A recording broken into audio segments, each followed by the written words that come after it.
आराम गुनहगार को एक पल नहीं मिलता। आराम गुनहगार को एक पल नहीं मिलता। सर से मेरे आलाम का सूरज नहीं ढलता। मैं क्या करूं सरकार, मेरा बस नहीं चलता। तिनका भी हमारे को हिलाए नहीं हिलता। तुम चाहो तो जाए अभी तो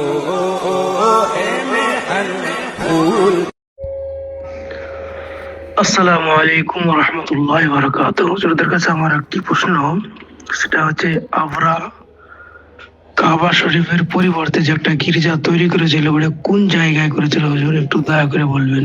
আসসালামু আলাইকুম রহমতুল্লাহ বারাকাতুহু। কাবা শরীফ পরিবর্তে আবরাহা করেছিল ইয়ামান শহরে। ইয়ামান শহরে করেছিল আবরাহা বাদশাহ। আসসালামু আলাইকুম রহমতুল্লাহ বারাকাতুহু। হুজুরদের কাছে আমার একটা জানার বিষয় বা প্রয়োজন, যে কাবা শরীফ আবরার ধ্বংস করতে এসেছিল ওই ঘটনাটাকে কোন নামে পরিচয় আছে হুজুর, একটু দয়া করে বলবেন। আসসালামু আলাইকুম রহমতুল্লাহ বারাকাতুহু। তাহা লয় লস্কর হাতে নিয়ে কাবাকে ধ্বংস করতে এসেছিল রাসূলুল্লাহ সাল্লাল্লাহু আলাইহি ওয়াসাল্লামের জন্মের 55 দিন আগেই, কিন্তু ধ্বংস করতে পারেনি। আবাবিল পাখি ধ্বংস করে দিয়েছিল ওদের লয় লস্করকে। এটা আরাম তারা সূরা তাফসীর পড়লেই পাবেন। क्या फरमाते हैं मुफ्तियान दीन व मिल्लत इस मसला में कि 15 अगस्त और 26 जनवरी को मकातिब इस्लामिया के लिए जुलूस निकलना शरअन कैसा है, बय्यनु तुजरू। अल जवाब, 15 अगस्त और 26 जनवरी और हिंदुस्तानी के लिए खुशी का दिन है, क्योंकि 15 अगस्त को अंग्रेजों के जुल्म सितम और बलादस्ती से तमाम हिंदुस्तानियों को आज़ादी और नजात मिली, जिसके खातिर हजरत अल्लामा फजलह खैराबादी और गैरा उलमा अहले सुन्नत ने फतवा जियाद दिया था। हजारों मुसलमानों ने हिंद ने उसके लिए अपनी जानी कुर्बानी की थी। और 26 जनवरी के जमहूर हिंद का दस्तूर मरातिब जमहूर हिंद का दस्तूर मुरतब किया गया, जिसमें मुसलमान को अपने बाज मामला जैसे निकाह, तलाक, मिरास वगैरह में आकाम शरिया के नमाज की इजाजत मिली।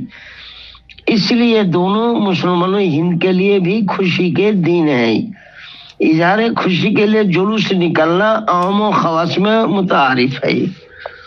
लिहाजा हिंदुस्तानी होने के नाते मकातिब इस्लामिया के लिए ये जुलूस निकलना जायज है, बशर्ते कि उसमें किसी ममनुआत शरइया इर्तिकाब ना हो, मसलन कि मुजस्समा या किसी काफिर के ताज़ीम या उसकी इस्लामी दीना या कोई गैर नाशी नारा लगाना वगैरह। अल्लाह ताला आलम। मिल्लत जिल्दे दोम सफा नंबर 288 और 289।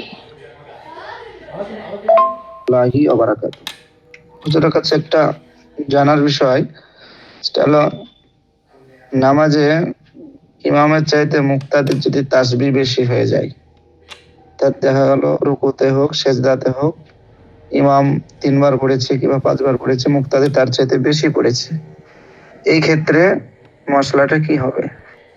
বারাকাতুহু। ইমাম রুকুতে যাবে, ইমাম তাসবিহ পড়বে, মুক্তাদিও তাসবিহ পড়বে। যদি মুক্তাদির বেশি হয়ে যায় তো কোনো ক্ষতি হবে না।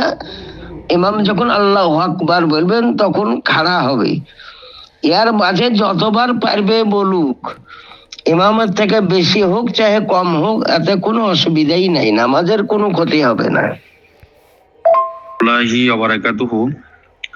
আমি এই গ্রুপে একটা ভিডিও দিলাম, যদি বেয়াদবি হয়তো ক্ষমা করবেন। যদিও এই গ্রুপটা প্রশ্ন উত্তরের জন্য নয়, আমি খাস করে মুফতি নাঈমউদ্দিন রাজভী সাহেবের কাছে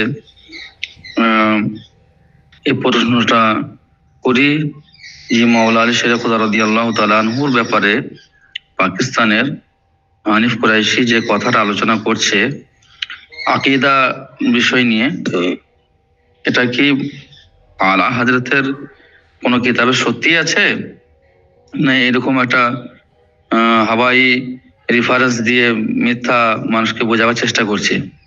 ওর আকীদা তো একটু রাফজি ভাব আছে, তারপরেও আপনি এই বিষয়টাকে অবশ্যই আমাদেরকে ক্লিয়ার করবেন। খোদা হাফিজ। হিসাবে আমি জানছি, বাদবে কি অন্য কাউকে আমি অতটা মান্যতা দিই না এইসব বিষয়গুলা। খাস করে আহলুস সুন্নাত ওয়াল জামাতের প্রত্যেকটা ঈমান আকীদার বিষয়ে আপনাকে আমরা সকলে ফলো করি।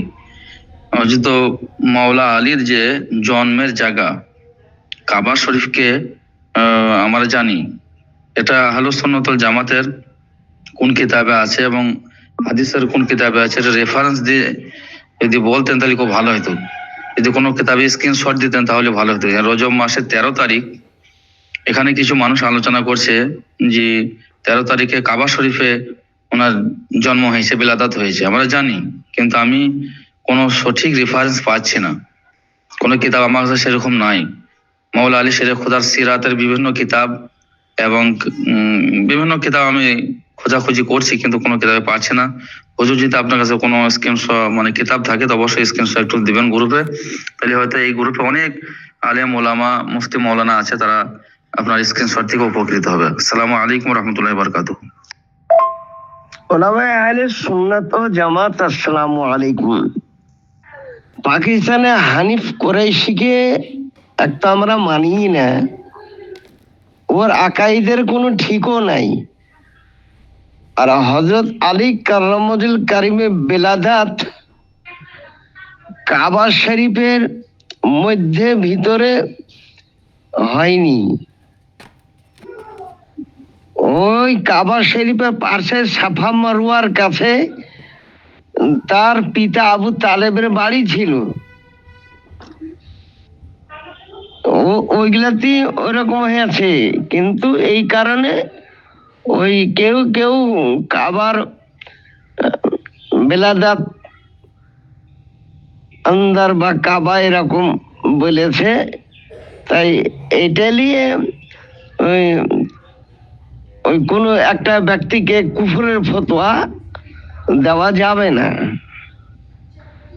ওটা তাহাকিক করে আমরা খুব ভালো করে স্পষ্ট পাইনি, তবে কাবা শরীফের ঠিক ভিতরে যে হযরতের বেলাদাত হয়েছিল এটাও কোনো গ্যারান্টি কেতাবে লেখা নেই।